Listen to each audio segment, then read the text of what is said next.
it was my desire to be a teacher as I was growing up. And I tell everybody the same story. When I was in 2nd grade, I had a teacher named Miss Christopher. And she would always say, now boys and girls, the principal wants to speak to me in the hall. Cheryl, would you take names? And every time she stepped out, she would say, Cheryl, would you take names?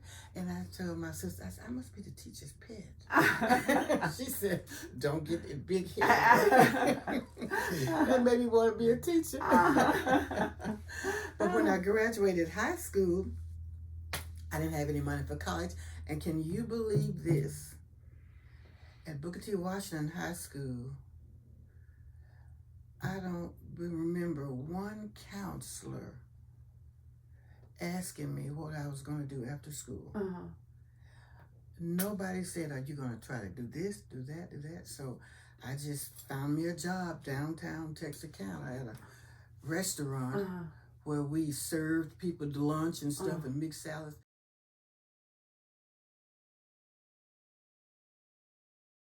Well, this was the blessing. My English teacher, Mr. James Walton, he came into the restaurant one day and he said, Cheryl, what are you doing here? I said, Mr. Walton, I'm working. You too smart to be working here in a restaurant. He said, pack your bags. I'm taking you to Jarvis Christian College next week. He said, where's Paulette? My best friend, cheerleader. I said, she's in the kitchen. Tell her, come on. That's all he told us. Pack your bags, James Walton, pack your bags. I'm taking you to Jarvis Christian. And we didn't know that's where he graduated from. And he took us to Jarvis that next week. Took us through every single office. And this is October. School started in the August. This is October. He took us to every office to apply for whatever funds we needed, whatever, blah, blah, blah. And we got into the dorm. I started working for Miss Orange, the PE teacher, but I wasn't in class. This was just a work study and stuff until January. I got in the dorm, was like I was in college and everything, and my girlfriend Paulette was down the hall in another room. And every evening, in the mornings, I would go to Mrs. Orange, the PE teacher's office, and she'd tell me what I needed to work on. And in the evening, I'd have to go to, what do you call the room where they had all the pool recreation room. I had to go in there and make sure everything was in order. And when they closed, everything was in order. And then I did all of that from October to January. Then I got in school in January. I was a freshman in January. I was so excited. I finally got in school. And it was like a godsend. Mr. Walton could have come in there and said, well, I'll see you later then. But he didn't say that. He said, pack your bags. You know, her mother passed when she was 14. Breast cancer. And so Mr. Walton could have just said, well, it's good to see you, Cheryl. But he said, pack your bags. And that was nobody but God.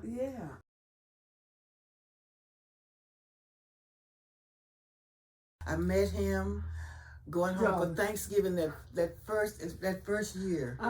Going home for Thanksgiving. Paulette and I got on the Greyhound bus in Hawkins, and the bus stopped in Marshall. We said, it's not Texarkana. We hadn't been on the bus before. We didn't know they stopped in every. And the bus driver said, ma'am, we stop at these cities, let people in on and on. So we had to get off the bus and just hang around. And then they saw us and we saw them. 3 guys going to North Little Rock, Arkansas, home for Thanksgiving. We're trying to get to Texarkana. And they said, who are you on? We said, we're students at Jarvis. We haven't seen you. We haven't seen you either. So we all introduced each other. And he had gotten a Polaroid camera for high school graduation. And he asked this guy if he'd take our pictures. So the guy took our picture that day, and we still have the picture. We still have that picture. Yes, from first meeting. And then when the bus came back, they took us to Texarkana, took them on Little Rock, and we didn't even think about him anymore. So we got back to campus, and everybody's doing normal classes and stuff. And then he had the nerve to say, would you go to the freshman ball with me? And I said, I don't know you. I said, I haven't seen you on campus. I don't know you. But that's what told you that. She's. But anyway, we went to the freshman ball together, and then we started seeing each other at lunchtime and stuff like that, you know. And so, I don't know if we said we were going to be boyfriend or girlfriend or what, but we would see each other and go, hey, or like we would eat together. And I know what happened. Every time the bands from Longview or Tyler would come, he would say, you want to go to dance? And we said, okay. And so we started going to dances together and stuff like that. And then we were just kind of courting. And would you believe this? That Jarvis had some housing for married students. Okay. And so we got married. And he graduated before me, though. Okay. So he was in Greenville working, and I was I'm not student teaching yet. I was working on my senior year. Okay. So he was coming back to Hawkins on the weekend to see me, and I was in class every day at Jarvis. But I was doing student teaching under Mrs. Martin. And she would leave and go to conventions with her husband and leave me with the third graders. They didn't bring a sub in. They just left me with the third graders. So I got used to third grade. And I thought, I don't want to teach third grade. They got smart little mouths. And praise God, I got with second grade. After I did 1 year of second grade at Austin Elementary, they moved me to Bowie. And my whole career was at Bowie Elementary. All those years, and it was so wonderful because I loved second grade. And it was so funny because when I was second grade teacher and he was at Austin Elementary, he would say, he's just not used to little kids. He would say they would come in the office and look at the secretary and say, I hurt my thumb. She said, come on, let me take you to the... He said, they hurt their thumb. Little kids, he was used to big kids. They hurt their thumb. What? He said, We had a nurse 1 day a week. Back then, we had a nurse 1 day a week. And so the secretary was the nurse the other time.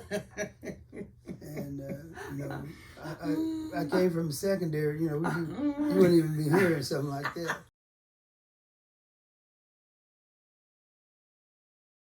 But it was so funny because I was sitting in court one day. I had been called for jury duty. I was mad. I had been chosen. A murder trial.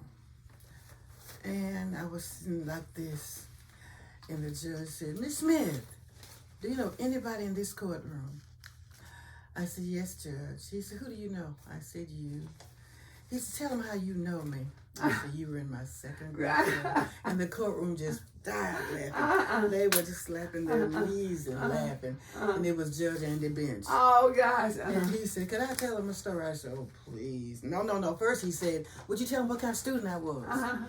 I said, as a second grader, he just couldn't put a book down, and he was laughing. I said, he did everything he was supposed to do, blah, blah, blah, and he was laughing. And he said, now can I tell them a story? I said, oh, please don't. Please don't. He said, one day you just walking and teaching and calling on kids, and they answering you. And he said, you got to me, I had 3 sheets of paper balled up, and I was juggling. And he said, you said, Andy, could you go to the front of the room and juggle till I get through? And he said he went to the front of the room. He said, I never looked back at him. I just kept teaching and calling on kids, and they were answering. And he said he was up there doing this, and the kids were like this, drop one. The kids weren't looking at me, they were looking at him. And he said he was, and he said, I was finally through review, and I said, oh, Andy, sit down. And he said he told his mother that was worse than going to the principal. He said she didn't fuss at me, she just said, go juggle. And he said, I was up there stressed to the max, trying not to drop one, and the kids were all staring at me. And I said, I don't even remember that. There's so many kids, I don't remember that. And I asked his mother, I saw him in Walmart, she said, yep. He said it was worse than going to the principal. But I just loved second grade, and it's so funny to see so many grown people that were in my class, But that was my whole career. The big hurricane in 2005.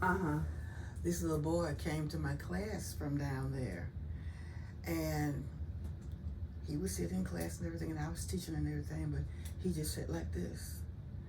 And every time I tried to call on him, he would say, and I saw dead people in the water, and they were upside down, and they were just flowing in the water. And then I saw some dead people that they were trying to pull out. That's all his mind was on. That's all he thought about. And I said, you want to go talk to the counselor? No, I'm okay. But it was really hard to try to get anything from a book in here, because if you had been seeing dead people in the water, and you that young, what else are you gonna talk about? And so I just kept working with it. And see, this happened. What month was it that it happened? It was in August. Okay. On my birthday. Okay. So I'm trying. I think I got a little in him that year, but he was in such a position physically and mentally that it was just, I'm not comfortable. I don't know what was going on at home.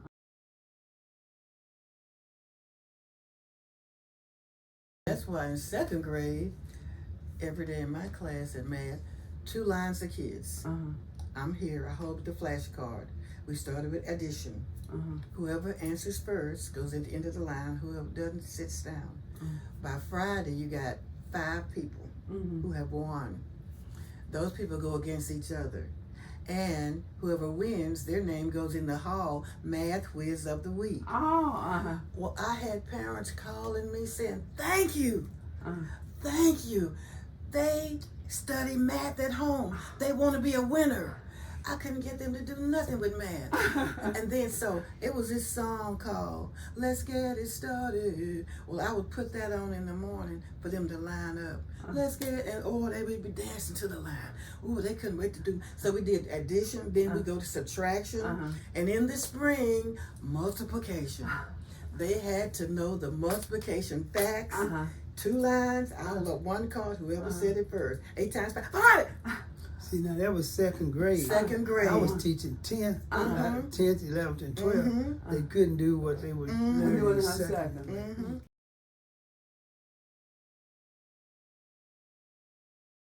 You know, I had many kids that the parents would come and introduce you. A parent and I said, well, they're not going to be able to do this, not going to be able to do that. She had the guy worked at the bank. Citizens Bank. Okay. He was a banker. This was every November. I asked the principal if I could do poems, autumn poems, and invite all the parents.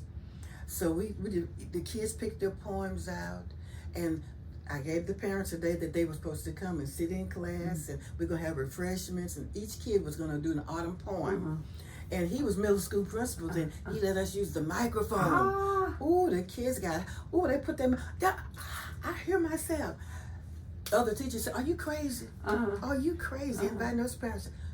The kids, this parent, he was a man from the Citizen Bank. He said, Miss Smith, my son can't do that. He's had a really hard time learning. He can't memorize. I said, don't you worry about it. Just let me work with him, okay? I want you to know, I work with him every day. The little boy got up there with the mic and did his autumn poem. The dad was crying. Oh, God. I love autumn because the little boy did his autumn poem from memory. The dad was just, tears just rolled. He didn't believe his son was capable of being on the program to recite an autumn poem. And I said, just leave it to me. He'll do it. He'll do it. And honey, but you had to see them when that microphone came in the room, and we hooked it up. Oh my God! And then we let the parents do refreshments and everything. The kids said, "Are they gonna give us any?" I said, "Hush." They don't do that kind of stuff. They don't. It's just everybody driven by the test. Yeah. See, that's extra stuff, and it's not gonna be tested. Right. So, but my coworker said, "You're crazy, inviting parents to your classroom." I said, "The kids will love it. They will love it."